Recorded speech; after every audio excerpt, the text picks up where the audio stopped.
네, 2025년도 2월이 됐습니다. 또 한 달의 시작은 힘차게 시작을 해야죠. 그래서 저희가 이분을 또 모셨습니다. 지난해 한 4개월 전에 문홍철 팀장님을 뵀었는데 정말 반응이 열화 같은 성원이었어요. 그래서 저희가 오늘도 매우 기대하고 있는데, 자, 트럼프 2.0 시대에 과연 팀장님은 또 시장을 어떻게 바라보고 계신지 오늘 고견을 들어보도록 하겠습니다. 팀장님 안녕하세요. 네, 안녕하세요. 문홍철입니다. 왜 이렇게 오랜만에 오셨어요? 이게 기대가 크셔가지고 제가 좀 부담이 되기도 하고 머니올라에서? 네, 좀 시간이 있어야 저도 콘텐츠 만들고 또 저만의 좀 헛소리처럼 받아들여질 수 있는 좀 독특한 시선을 이제 만들어야 되지 않겠습니까? 낮에는 이제 워낙에 돌아다니고 투자자분들 만나느라고 바쁘다 보니 이제 만들 시간이 별로 없어서 좀 오랜 시간 축적의 시간을 거치고 찾아뵙게 됐습니다. 보신 거예요? 네. 근데 그래도 또 방송도 하시느라고 바쁘셨잖아요. 네, 팀장님이. 그렇습니다. 그쵸? 예. 몇 가지 챙겨보기도 하고 그랬는데 네. 제가 지난번에 처음으로 운 팀장님을 뵀을 때 네. 가장 많이 받았던 칭찬 중에 하나가 네. 팀장님 얘기를 들으니까 좋다. 들으니까? 네, 야. 중간에 별로 개입하지 않고 예. 그냥 이렇게 잘 들으니까 모범생 같아서 좋다 이런 칭찬을 받았거든요. 그만큼 예.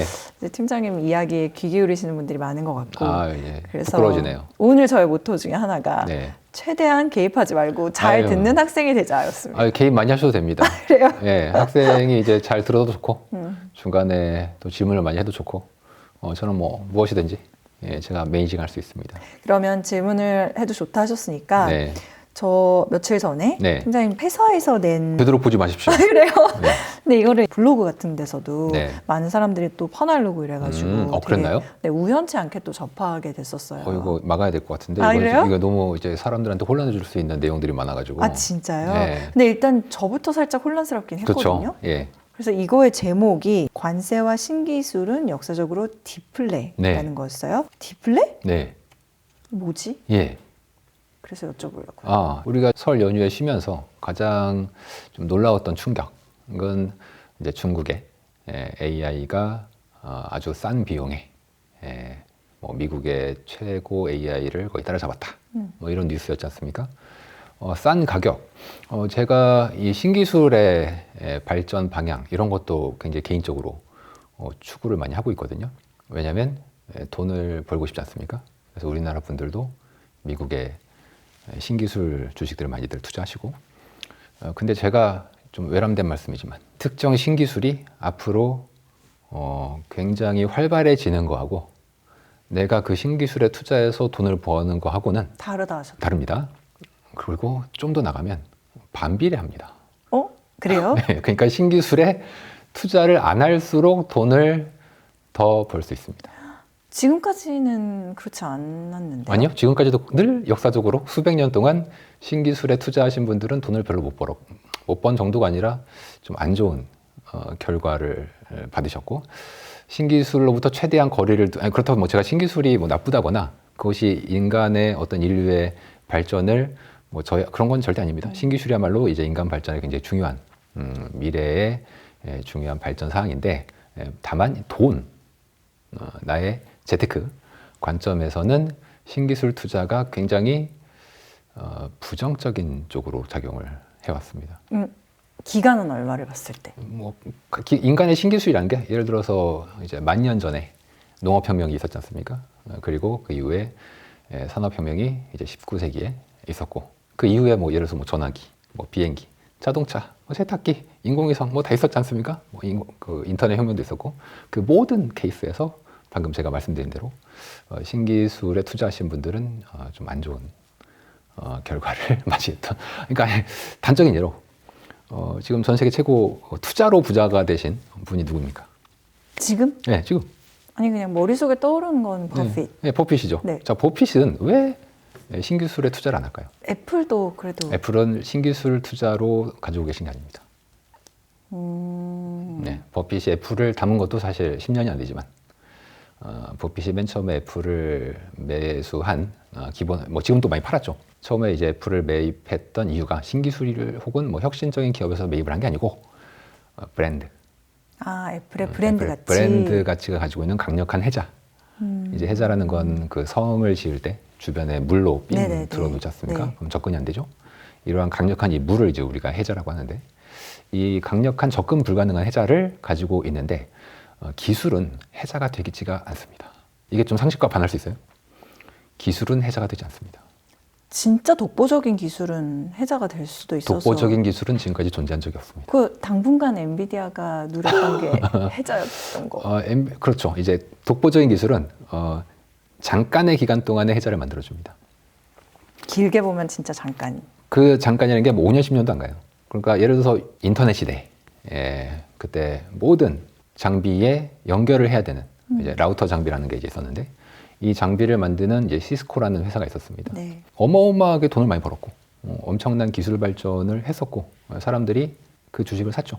하지만 결과적으로는 굉장히 큰 피해를 이제 줬는데, 그렇게 가장 큰 이유는 그러한 신기술을 가지고 있는 것들이 결국 경쟁자들이 연합체를 형성을 해서, 왜냐면 얘 혼자 많이 지금 먹고 있지 않습니까? 엄청난 수익을. 그런데 그 수익을 많이 먹고 올 수 있으면 좋은데 계속. 옆에 있는 사람이 아유 부럽다. 손가락만 쪽쪽 빨고 있지는 않단 말이죠. 우리도 뭔가 해보자. 그쵸. 이제 연합체를 형성을 하게 되고, 특히 이때가 되면 또 이상하게 반독점에 걸려버려요. 미국에서는. 그러면 이제 그때부터는 그 이상하게 워렌 버핏이 애플을 팔았던 시점하고 그 애플이 이제 반독점 관련된 소송을 이제 받았던 시기랑 이게 겹칩니다. 뭐 구글도 비슷한 상태를 네. 겪고 있는 거고. 그래서 잘 생각을 해보시면 과거에 이제 수많은 발명을 이제 했던 분들이 의외로 그 발명으로 별로 수혜를 입지 못하셨고, 실제 그 수혜를 입은 사람들은 그 이후에 그 발명을 가지고서 만들어졌던 수많은 뭐 예를 들어 100개의 회사, 그 회사도 다 그걸 못 가져가고 그 중에 한 개의 회사만 그 수익을 가져가고 나머지 99개의 회사는 역사 속으로 사라지는. 예를 들어서 인류의 가장 위대한 발명 중에 하나가 이제 인쇄술이지 않습니까? 그럼 구텐베르크가 인쇄술을 발명해서 엄청난 부자가 됐을까요? 안타깝게도 그분은 다소 좀 비참한 삶을 좀 사셨습니다. 대표적으로 이제 비슷한 게 전구. 에디슨이 전구를 발명한 게 아니죠. 전구는 그 전부터 있었습니다. 다만 그 전구를 에디슨은 싸게 만들었죠. 그럼 전구를 옛날에 발명하신 분은 우리 기억도 못하지 않습니까? 그런 겁니다. 그래서 죄송합니다. 제가 엔비디아 그렇다는 얘기는 절대 아니에요. 네, 절대 아니고. 제가 너무 그렇게 절대 아니니까. 예를 들어서 최근에 혁명 중에 하나가 쉐일 혁명이 있었죠. 쉐일 오일. 쉐일 오일은 지금도 엄청나게 생산을 하고 있죠. 그럼 쉐일 오일에 투자한 사람이 돈을 벌었냐? 아니요. 대부분 망했습니다. 근데 사실 아까도 엔비디아 얘기했지만 네. 엔비디아 말고 테슬라 이런 것도 네. 어떻게 보면 신기술의 대명사처럼 일컬어지다 보니까 테슬라는 전기차를 발명한 게 아니죠. 전기차는 옛날부터 있었고, 이제 그 수많은 전기차를 만드는 회사가 있죠. 근데 그 중에 하나가 살아남겠지. 뭐 한두 개가.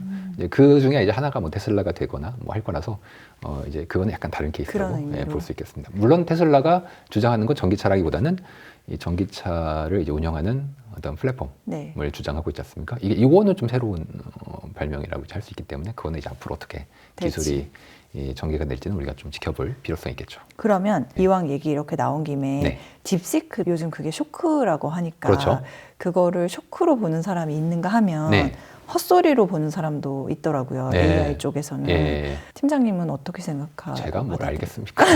저는 뭐 비전공자고, 왜? 저는 문과 출신입니다. 그러긴 하지만 전혀 모르고요. 신기술을 위협하는데요? 다만 이제 역사적인 패턴은 제가 말씀을 드릴 수 있죠.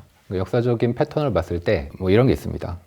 기술이 발명됐을 때보다 싸졌을 때가 더 큰 혁명입니다. 싸졌을 때. 예. 그러니까 이거를 사람들이 좀 이제 오해를 하시는데, 새로운 기술이 발명됐으니까 놀랍다. 그렇지 않습니다. 이게 싸졌을 때가 훨씬 더 큰 혁명입니다. 그게 일종의 상용화 같은 거예요? 그렇죠. 상용하고 사람들이 이걸 가지고서 다양한 뭔가를 이제 하려고 하기 시작할 했을 때, 대표적으로 이제 인터넷은 사실 이미 1970년대부터 존재했지만, 이것이 싸지고 보편화되면서 이제 널리 퍼졌던 건 90년대부터 이제 인터넷 관련된 혁명이 이제 있었던 거지 않습니까? 비슷한 케이스로 예를 들어서 아주 먼 옛날에 대표적으로 굉장한 이제 인류의 발명 중에 하나가 그 납에서 이제 은을 추출하는 네. 방법과 관련된 기술이었거든요. 근데 이 기술이 없을 때는 이 추출하는 게 되게 어렵고 비쌌습니다. 반면에 이 연은 분리법이라고 하는 새로운 이 발명이 나오고 나서부터는 엄청난 효율로 이제 은을 생산할 수 있게 됐고, 이게 전 세계에 굉장한 어떤 역사적인 변화를 가져온 사례들이 이제 있었던 거죠. 그래서 저는 이제 딥시크라는 것은 기술을 싸게 만들지 않습니까? 그러면 사람들은 그러면은 뭐 칩에 대한 사용도가 혹은 뭐 전력에 대한 사용도가 낮아질 것이냐, 뭐 그런 거에 대해서 이제 충격을 그렇죠. 많이 받으셨는데, 네. 글쎄요, 모르겠어요. 역사는 그렇게 큰 영향이 없는 걸로 나옵니다. 역사적으로 보면 큰 영향이 없다. 큰 영향이 없어요. 왜냐하면 저변이 확대돼 버리기 때문에 그렇습니다. 물론 이제 지금 가장 앞서 나가고 있던 애들은 위험을 느끼겠죠. 네. 반면 예를 들어서 이제 네이버 같은 경우를 생각해 보겠죠. 네이버는 야 우리는 뭐 인공지능 뭐 포기는 아니어도 그냥 우리가 새로 만드는 건 좀 어렵지 힘들어. 않을까. 이거 몇 천억씩 들어. 힘들어. 그런데 야 이거 100억만 있어도 만들 수 있어. 예를 들어서. 그러면 이제 네이버도 뭐 해볼 수 있지 않겠습니까? 그쵸, 그쵸. 그러면은 네이버도 칩을 빨리 사야 될 거 아니에요. 그렇죠. 어쨌든 그리고 해볼 거니까. 그 싼 칩으로 그 정도 성능이 나왔는데 중국에서 그러면은 우리는 뭐 칩 제한도 없으니까 조금 비싼 칩 사서 그럼 더 빨리 들리면 더 좋겠네. 뭐 이런 생각 해볼 수 있지 않습니까?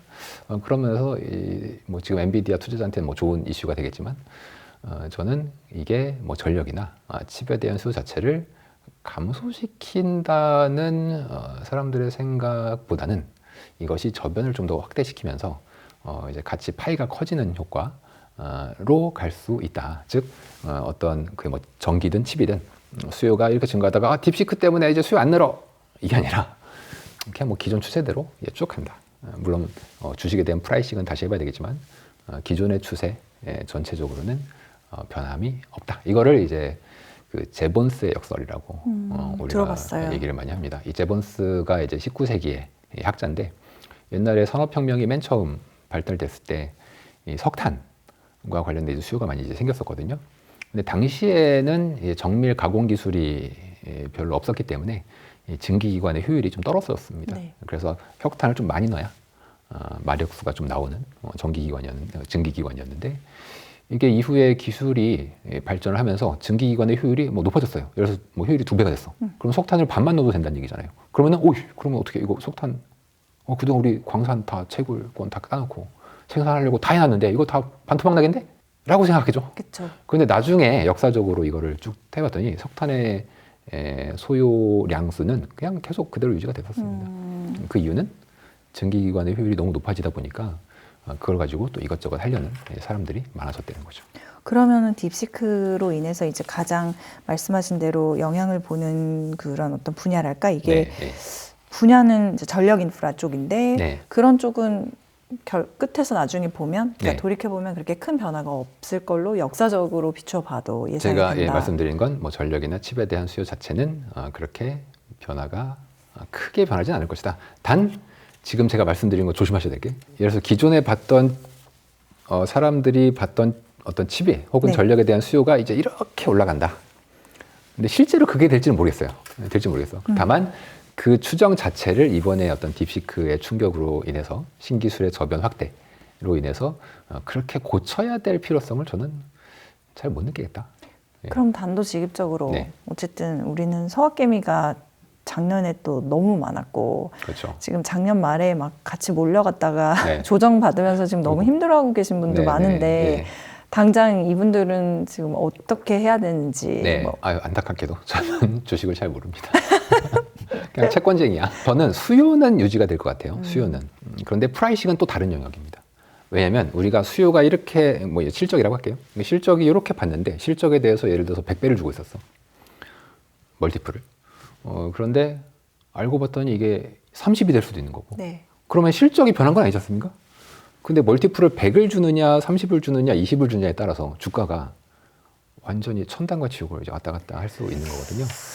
그런 면에서 저는 이쪽은 저는 기술을 잘 모르는 문송한 문송이니까. 분이니까.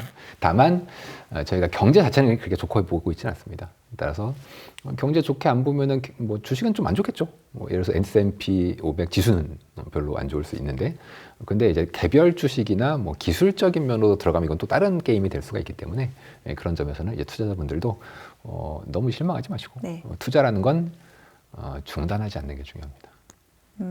꾸준히 하는 거.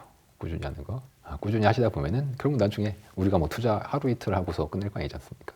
그래서 길게 좀 보시고 가시면 괜찮지 않겠나 싶습니다. 딥시크는 아주 네거티브한 쇼크는 아니네요. 그렇다면. 이제 역사적인 관점에서 제가 보기에는 그런 것 같고요. 오히려 저는 사실 제가 신기술을 굉장히 좋아합니다. 투자는 안 해요. 왜 하는지 알겠죠? 버핏 따라. 왜 하는지 알겠죠?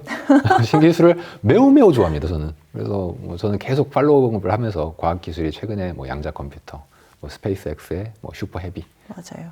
뭐 그리고 딥시크, 인공지능 이런 거 계속 팔로우업하면서 메타도. 인공지능에 대해서 너무 관심 많게 보고 있지만 투자는 전혀 안 합니다.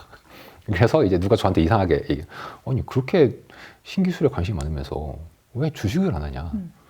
저는 그냥 조용히 그냥 저는 잘 몰라서요. 이렇게 얘기하지만 역사적인 이유가 있습니다. 신기술로 돈 벌기가 어렵다. 쉽지 않다. 물론 벌 수도 있지만 예, 쉽지 않다. 쉽지 않습니다. 네, 되게 시사하는 바가 큰 이야기라는 생각이 들고요. 네. 지금 관세 전쟁이 시작이 된 거예요? 이제 시작 될랑말랑 하고 있는 건데 사람들이 매긴다 안 매긴다로 국채금리가 또 달러가 이제 프라이싱을 하고 있거든요. 근데 저는 이건 뭐 다 의미 없는 짓이다. 그렇죠? 바로 게임의 법칙에서 얘기하는 이제 내시 균형이라는 균형점이 있는 건데 내시 균형은 또 고정이 아니에요. 이제 그런 관점에서 트럼프의 전략에 대해서 너무 한쪽으로 프라이싱을 하는 것은 위험하다. 그럼 뭐 어쩌라는 얘기냐? 그러게요. 그걸 그렇죠. 어떻게 해야 돼요? 그래서 제가 답을 드리는 겁니다. 관세를 매겨도 승리할 수 있고 매기지 않아도 승리할 수 있는 전략이 있지 않겠습니까? 그런 전략이 있어요. 저는 갖고 있습니다. 오늘 그거 나눠주시는 거. 예.